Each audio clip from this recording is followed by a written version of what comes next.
नमस्कार मित्रों। भारत सरकार द्वारा रेलवे भर्ती बोर्ड के माध्यम से कुल 9,144 पदों की घोषणा की गई है।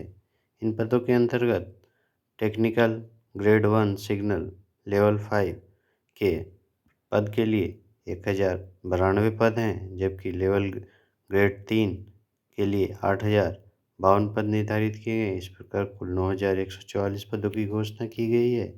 इन पदों को भरने की प्रारंभिक तारीख 9/3/2024 है, जबकि अंतिम तारीख 8/4/2024 निर्धारित की गई है, यानी 9 मार्च 2024 से प्रारंभिक होकर के अंतिम तारीख 8 अप्रैल 2024 निर्धारित है। इन पदों को भरने के लिए कैंडिडेट की उम्र 18 से 36 वर्ष होनी चाहिए, यानी जिन 1/7/2024 को जिन कैंडिडेट की उम्र 18 से 36 वर्ष के मध्य है वो इस पद को भर पाएंगे। कैटेगरी वाइज ऊपरी सीमा में छूट कुछ इस प्रकार है। सामान्य कैंडिडेट को 18 से 36 वर्ष निर्धारित किए गए हैं, जबकि SC/ST कैंडिडेट को 5 वर्ष की अतिरिक्त छूट दी गई है। OBC नॉन क्रीमी लेयर को 3 वर्ष की छूट निर्धारित है, जबकि PH कैंडिडेट को जनरल कैंडिडेट को 10 वर्ष की, OBC को 13 वर्ष की और SC/ST कैंडिडेट को 15 वर्ष की छूट निर्धारित की गई है। यानी ऐसे जनरल EWS कैंडिडेट जिनकी जन्म तारीख 2/7/1988 से पूर्व जन्म नहीं हुआ हो और OBC में 2/7/1985 और SC/ST कैंडिडेट में 2/7/1983 से जन्म के डेट से पूर्व जन्म नहीं हुआ हो और ऊपरी सीमा 1/7/2006 के बाद जन्म नहीं हुआ हो, वो इस फॉर्म को भर पाएंगे। एग्जामिनेशन फीस कुछ इस प्रकार है। सभी कैंडिडेट के लिए 500 रुपये की फ़ीस निर्धारित की गई है। अगर कैंडिडेट CBT यानी एग्जामिनेशन में उपस्थित होता है तो आपको 400 रुपये की राशि कैशबैक के रूप में दी जाएगी, आपके खाते में लौटा दी जाएगी। ऐसे कैंडिडेट जो SC/ST, एक्स सर्विसमैन, महिला, ट्रांसजेंडर, अल्पसंख्यक की EBC कैटेगरी से बिलोंग करते हैं, उनको 250 रुपये की फ़ीस पे करनी होगी और अगर ये उपस्थित हो जाते हैं एग्ज़ाम देने के लिए, इनको पूरी फ़ीस रिफ़ंड कर दी जाएगी, यानी 250 रुपये इनके खाते में रिफ़ंड कर दिए जाएंगे। इन पदों को भरने के लिए आवश्यक शैक्षणिक योग्यता कुछ इस प्रकार है।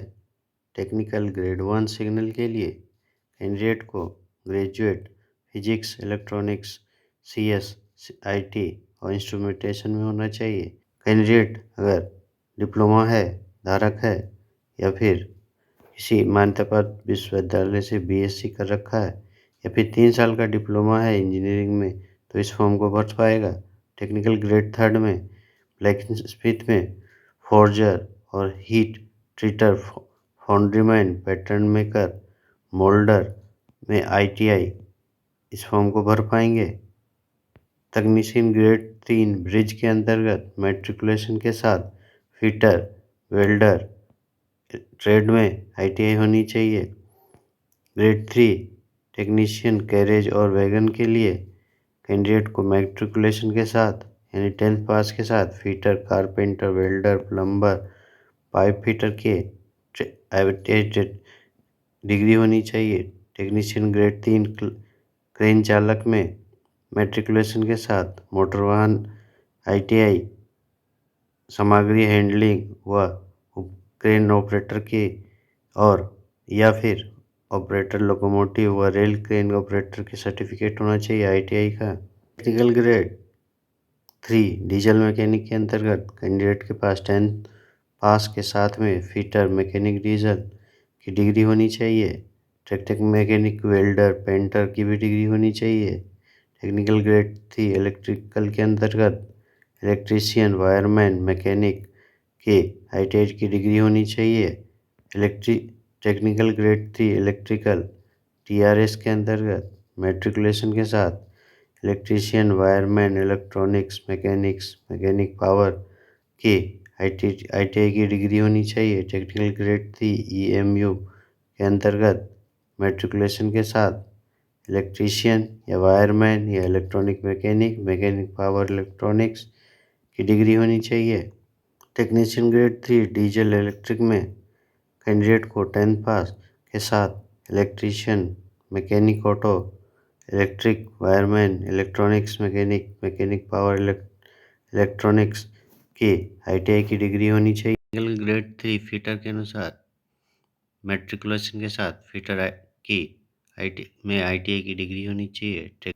भर्ती प्रक्रिया में कुछ निम्न चरण निर्धारित किए गए हैं। कंप्यूटर आधारित CBT एग्ज़ाम लिया जाएगा सर्वप्रथम, उसके बाद डॉक्यूमेंट वेरिफिकेशन किया जाएगा, फिर मेडिकल एग्जामिनेशन होगा। टेक्निकल ग्रेड 1 में CBT में कुल 90 मिनट का समय दिया जाएगा और कुल 100 प्रश्न निर्धारित हैं। नेगेटिव मार्किंग एप्लीकेबल है, जिसके अंतर्गत 1/3 रॉन्ग मार्किंग के 1/3 काट लिए जाएंगे। फॉर्म भरने से पूर्व सलाह दी जाती है कि विज्ञप्ति को अच्छे से पढ़ें और निर्धारित योग्यता निर्धारित करें और पोस्टों की गणना सही से करें।